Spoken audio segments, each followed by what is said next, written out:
Boa noite a todos e a todas. Em nossas aulas anteriores, conversamos sobre as características do conto, da novela e do romance. Hoje vamos conversar sobre os textos híbridos, que não se encaixam nas categorias narrativas tradicionais, nem possuem características conceituais e estruturais bem definidas. O que significa a palavra híbrido?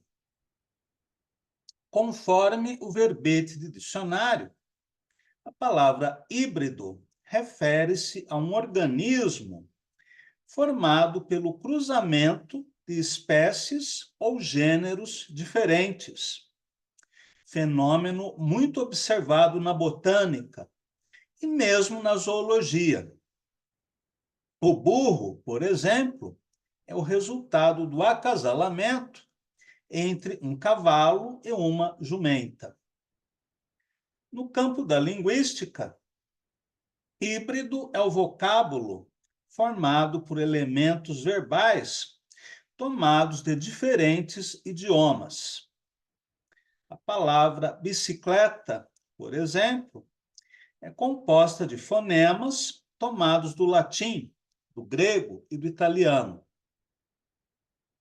Em literatura, os textos híbridos são aqueles que rompem com as distinções tradicionais entre os gêneros literários, misturando as formas do romance, do teatro, do ensaio ou da poesia, por exemplo, tal como fez Goethe nas primeiras décadas do século XIX, em seu livro inclassificável intitulado Fausto.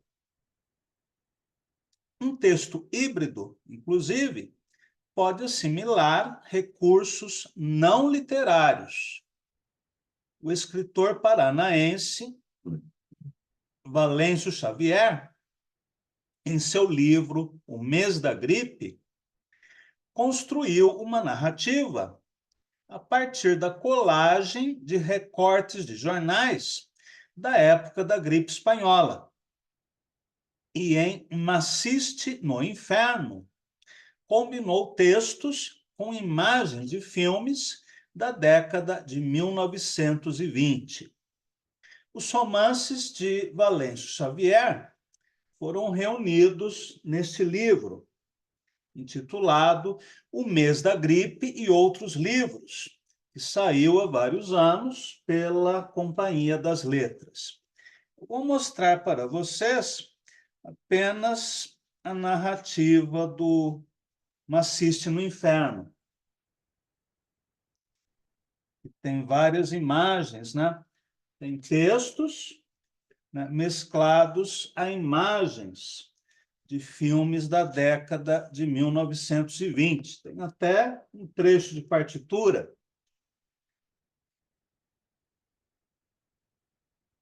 Há um outro livro dele, chamado Meu Sétimo Dia, que também utiliza esse expediente, a mistura de textos com fotos e desenhos.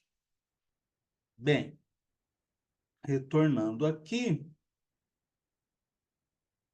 em seu romance Ulisses, James Joyce incluiu trechos de partituras musicais, cartões de visita e listas de compras.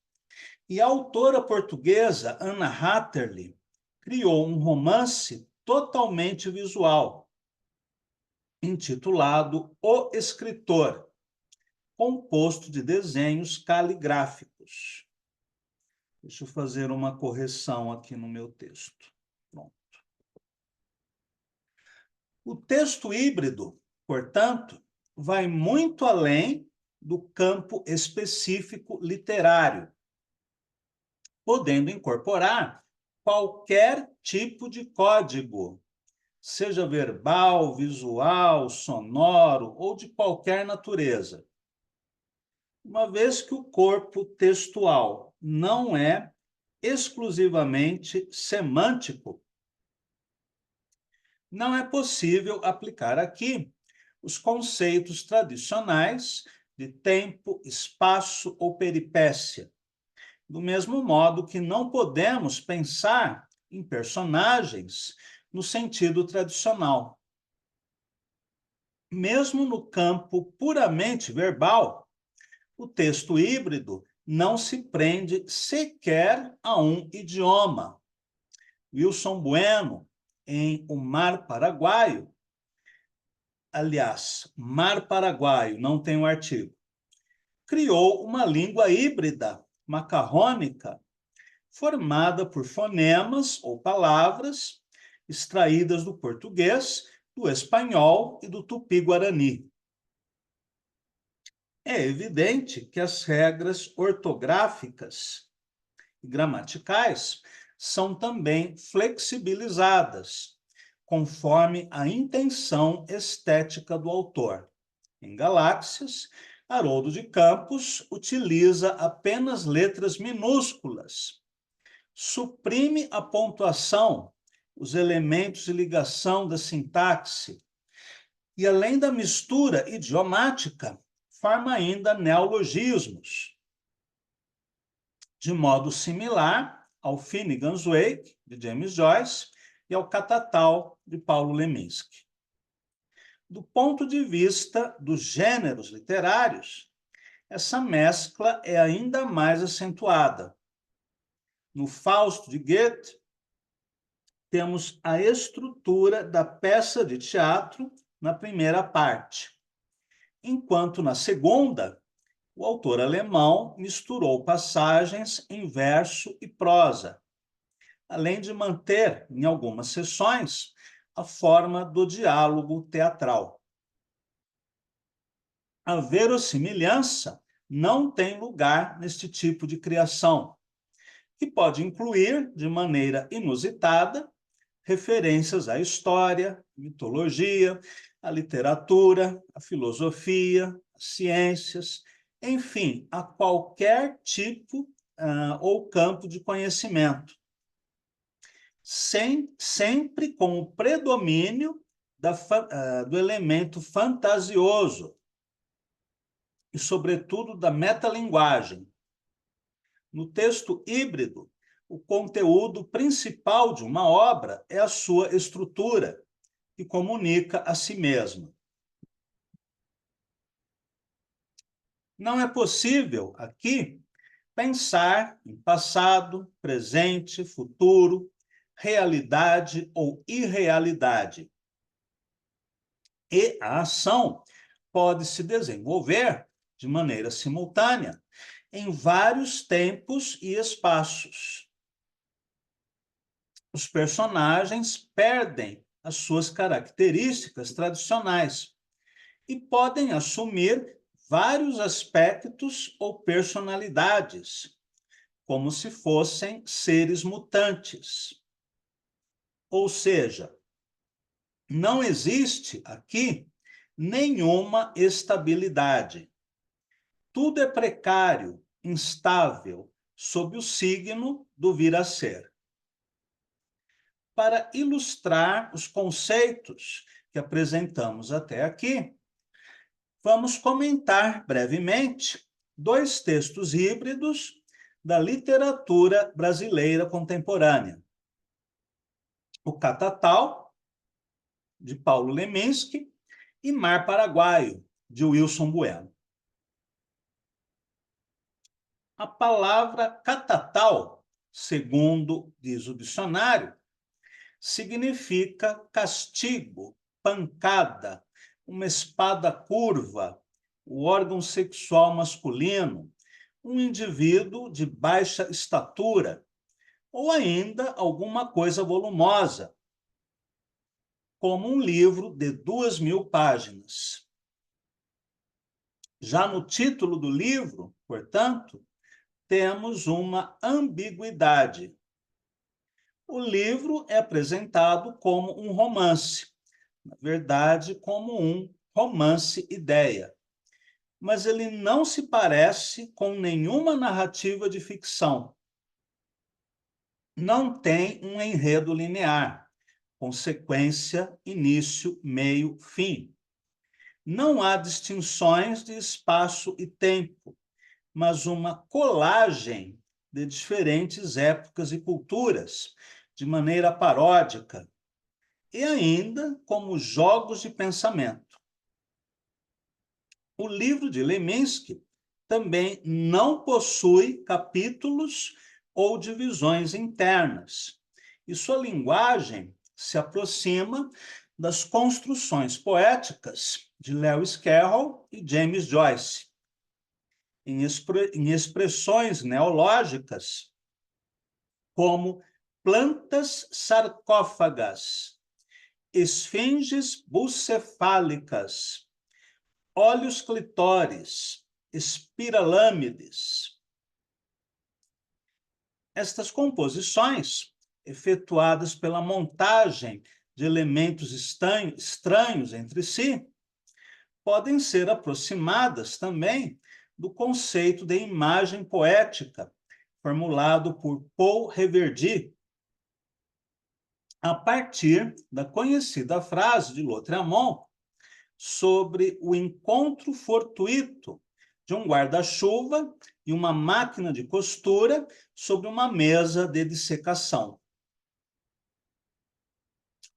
A quebra de fronteiras entre a prosa e a poesia, e também a mescla entre os gêneros literários, o romance, o ensaio, o poema, são características barroquizantes, bem como o hibridismo idiomático.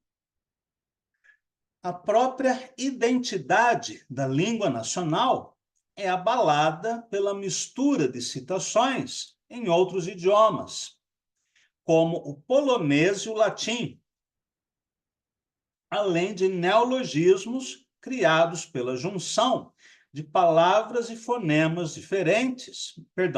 palavras e fonemas de diferentes idiomas, numa sintaxe menos gramatical do que musical.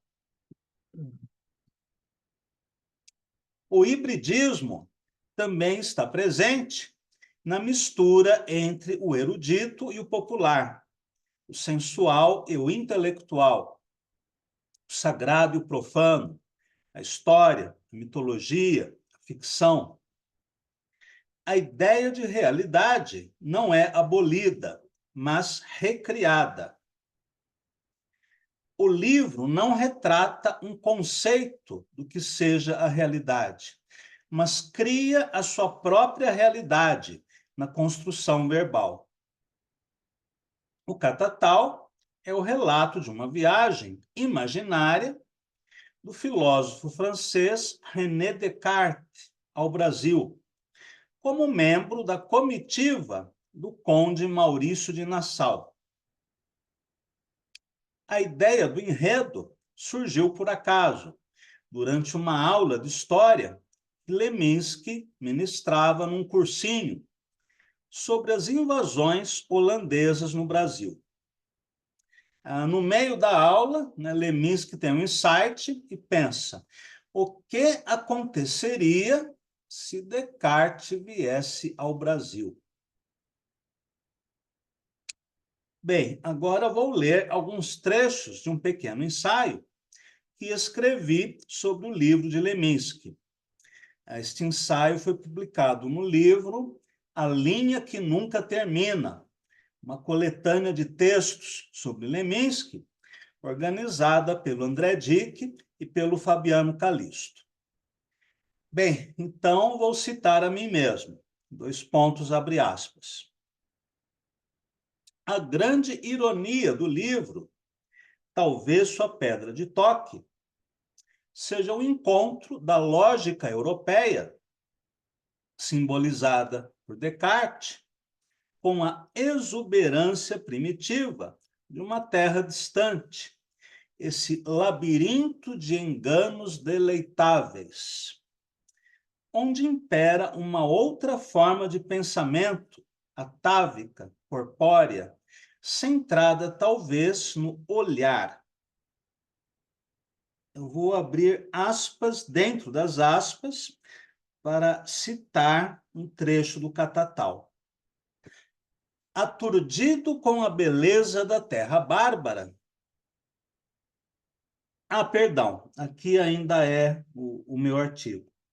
Aturdido com a beleza da terra bárbara. Agora sim é a citação do Catatal. Meus sonhos se populam da estranha fauna e flora.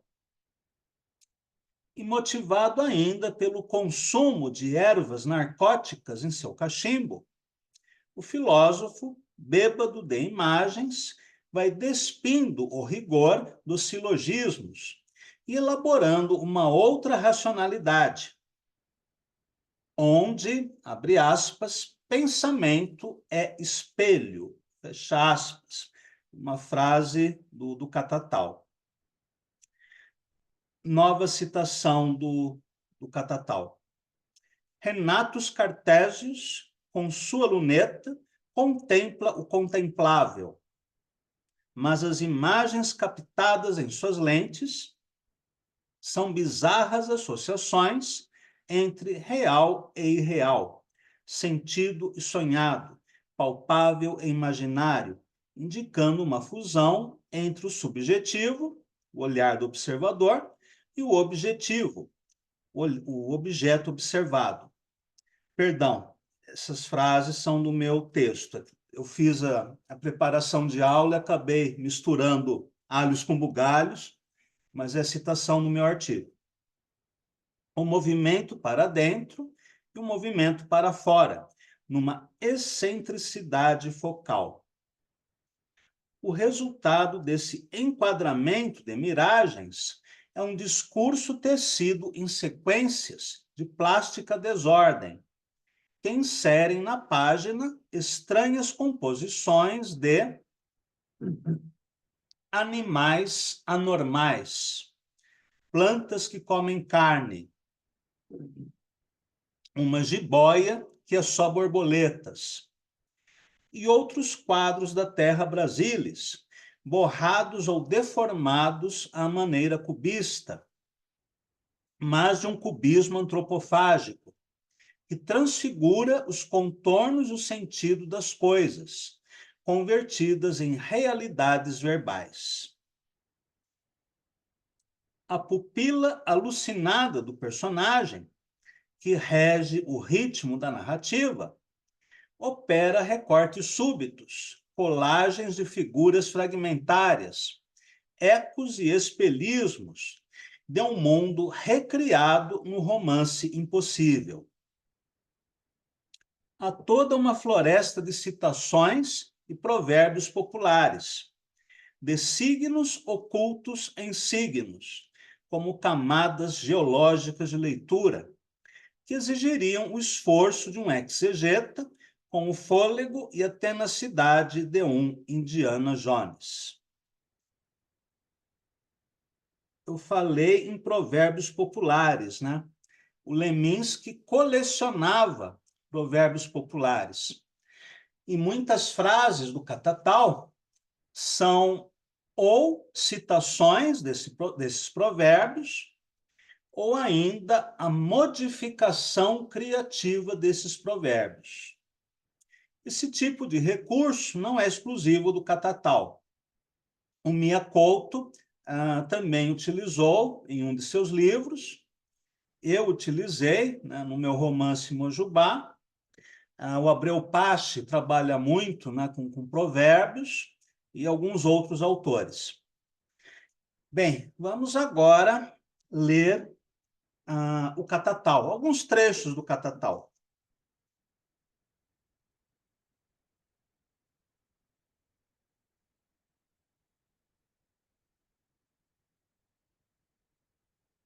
Catatal.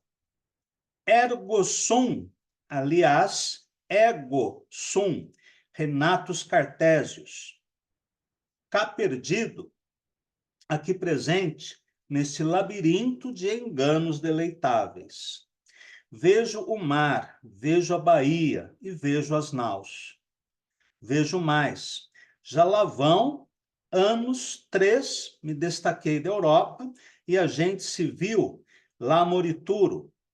Isso de bárbaros non intellegor uli, dos exercícios de exílio de Ovídio é comigo.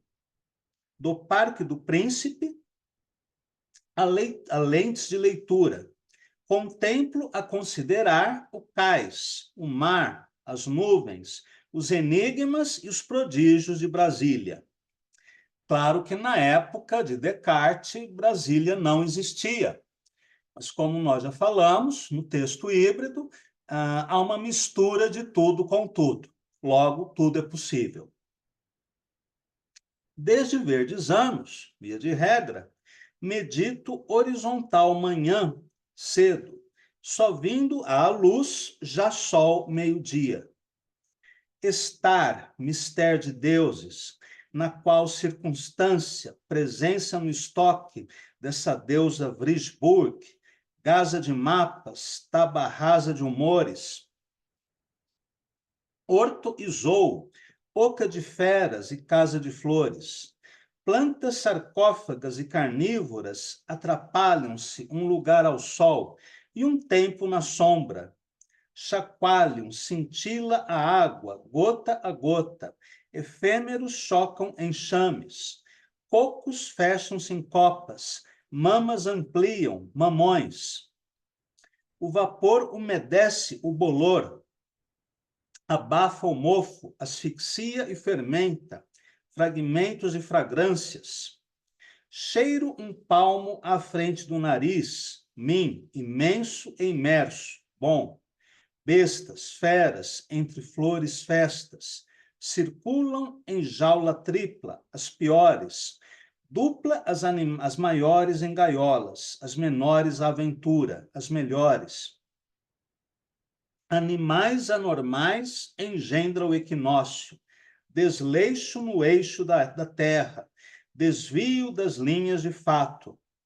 Pouco mais que o nome, o Tupinambôs, lhe signou, suspensos apenas pelo nó do apelo. Pela ou na rama, você, metálica, longe soãs, a araponga malha ferro frio, bem te vi, no mal me quer, bem me quer. Há 2 lances de pedra daqui, volta e meia, 2 giros, meia volta, vultos a 3x2. Mais adiante, dédalos de espelho de Elísio, torre Babel, hortus urbis diaboli, furores de Tule, delícias de Menrod, curral do pasmo, cada bicho silencia e seleciona andamentos e paramentos.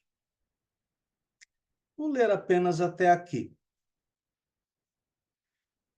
Depois do Catatal, vamos falar um pouquinho do Mar Paraguaio, novela poética escrita pelo também paranaense Wilson Bueno. Se o título Catatal, como vimos, tinha ambiguidade de sentido, Mar Paraguaio é quase uma antítese ou paradoxo, já que, como todos sabem, o Paraguai não tem mar. Essa construção irônica é usada pelo autor para designar o balneário de Guaratuba, no estado do Paraná, onde transcorre a narrativa. A palavra paraguaio é o Y em espanhol, se pronuncia como J, por sua vez, é escrita com Y em vez de I, à maneira castelhana. Desse modo, o título do livro já nos informa o bilinguismo estrutural da obra. Toda ela, deixa eu corrigir meu texto.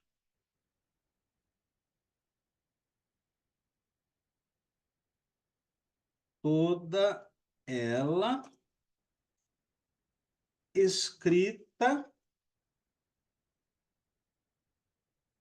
num idioma inventado, híbrido de português e espanhol, o portunhol, que inclui também palavras do idioma guarani. conforme diz Néstor Perlonger, no prefácio da obra, abre aspas, Wilson Bueno tem algo de Manuel Puig, porque a sua escritura se baseia na conversa, ela joga a conversa fora, e também algo de cronista, pois recolhe um modo de falar bastante difundido. Praticamente todos os hispano-americanos residentes no Brasil usam os inconstantes, precários, volúveis achados da mistura de línguas para se expressar. Essa mistura, tão imbrincada, não se estrutura como um código pré-determinado de significação. Quase diríamos que ela não mantém fidelidade, exceto a seu próprio capricho, desvio ou erro. O efeito do portunhol é imediatamente poético. Há entre as duas línguas um vacilo, uma tensão, uma oscilação permanente. Uma é o erro da outra, seu devir possível, incerto e improvável. Não há lei, há uma gramática, mas é uma gramática sem lei. Há uma certa ortografia, mas é uma ortografia errática. Chuva e júvia, com dois L's, grafadas de ambas as maneiras, podem coexistir no mesmo parágrafo, só para mencionar um dos incontáveis exemplos. Ainda citação do Perlonger. Cabe lembrar, por exemplo, que em espanhol, sim com N final, ao invés de sim com M, quer dizer sem, com o qual se retira da afirmação a sua existência. Algo infinitamente comigo espreita, do mesmo modo, na substituição de som, S-O-N de navio, que significa são, por san, S-A-N, que significa santo. A comicidade desenfreada, não provocada, mas filha natural do próprio amálgama lingual, é ainda outra marca deste inquietante texto. Experiência de vanguarda, cabe compará-lo, talvez, ao Catatal de Paulo Leminski, significativamente também paranaense. Todos eles brincam com a língua, inventando-a ou reinventando-a. Fecha aspas, ponto. Deixa eu tirar o itálico daqui. Tinha só. Eu fui colocar itálico no título do livro e acabei ampliando ele para outras frases do parágrafo, mas não era a minha intenção. A comicidade a que se refere Perlonger é reforçada pelo diálogo com formas de comunicação de massa. A comicidade a que se refere Perlonger é reforçada pelo diálogo com formas de comunicação da cultura de massa, como a novela mexicana, a canção de cabaré, a narração radiofônica, o programa de calouros de televisão, mesclados a referências cultas, ou mitos da tradição indígena, numa espécie de sopa paraguaia. Como diz Perlonger, abre aspas de novo, tal prato não boia, como poderia se supor. Na água do caldo, é uma espécie sui generis de omelete ou empanada. Fecha aspas, ponto. Como o próprio autor diz, abre aspas, com o mar, eu pretendi romper com tudo isso, inclusive com a angústia da influência, misturando tudo numa mesma e assumida sopa literária. Joyce e Puig, José de Alencar e Machado, Neruda e Otávio Paz. É, penso, uma declaração de amor à literatura, ao gosto de fazê-la. Fecha aspas, ponto. Assim como as galáxias, de Haroldo de Campos, e o Catatal, de Wilson Bueno, perdão, estou disperso. Assim como as galáxias, de Haroldo de Campos, e o Catatal, o livro de Wilson Bueno não tem divisão interna em capítulos ou seções, nem uma delimitação temporal. O livro é narrado em primeira pessoa, por uma personagem sem nome, designada por vários epítetos, como a Marafona do Balneário, que faz um longo monólogo, comparado pelo autor a uma canção de cabaré, em que tenta convencer o leitor, ou a si mesma, de que não matou o homem que a sustentava, muito mais velho e com o pênis amputado, para ficar com um outro amante bem mais jovem.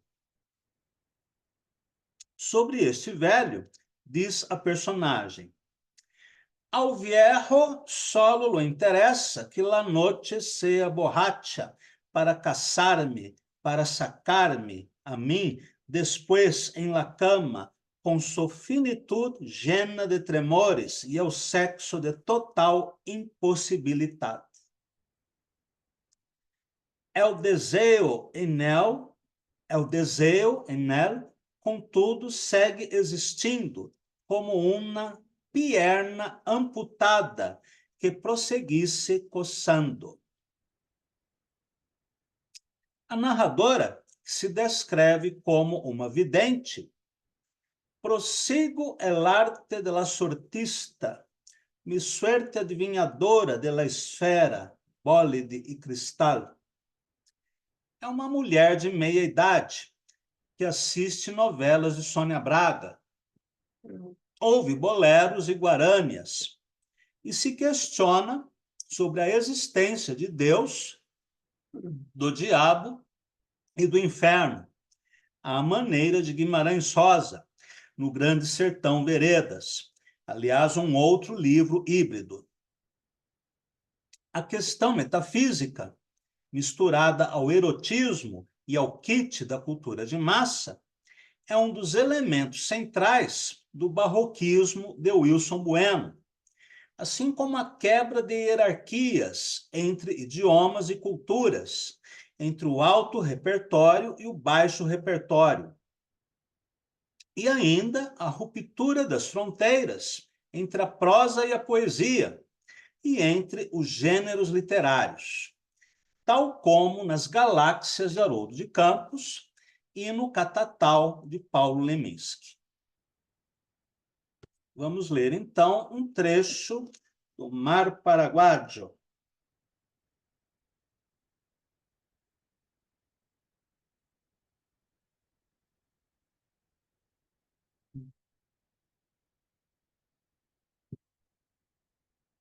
Suruvu es el alma palabra convertida en pájaro.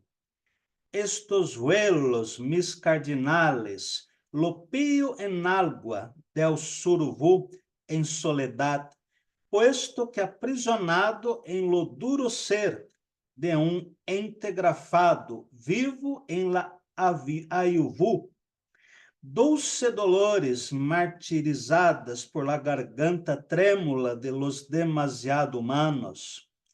Palavra pássaro demudada em alma, suruvu fremui matinal por las jornadas de la aurora, la mar e la higuera.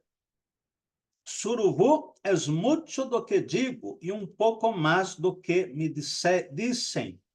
Las coisas que vão por mim, por Brinks, por el viejo e sobretudo por el niño, esto socavón e incendiado relâmparo que me puso de cara ante el destino, já que el viejo morria e eu e eu necessitava vivir, mesmo que esto arrojasse la muerte en el huevo e suscitasse em su cuerpo enfermo la solução terminal.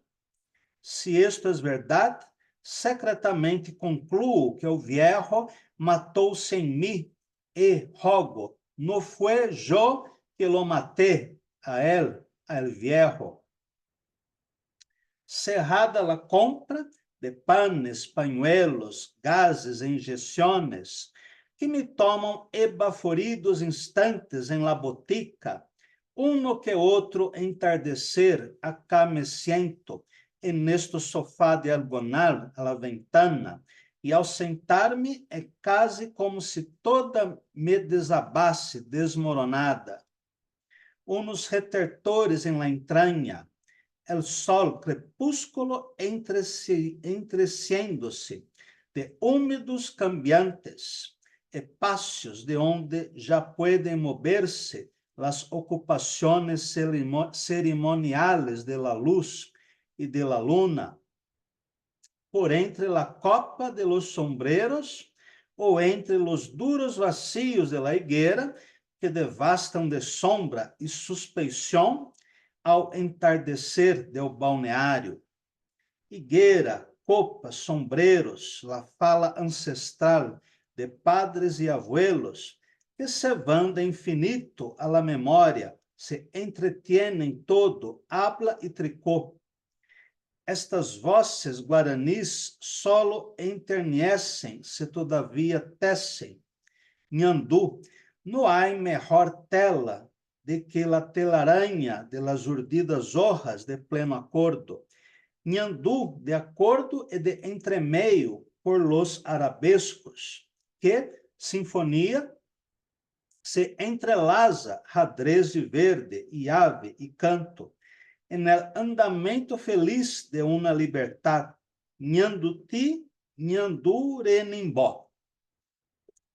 Bem, tanto em Galáxias, de Haroldo de Campos, quanto em Catatal, de Leminski, Mar Paraguayo, de Wilson Bueno, para não falarmos do Finnegans Wake, de James Joyce, no Grande Sertão Veredas, de Guimarães Rosa. A palavra não é apenas ideia ou imagem. Ela é, sobretudo, som. Esses textos cantam. Eles são partituras, né? São quase partituras. Tem uma musicalidade muito evidente.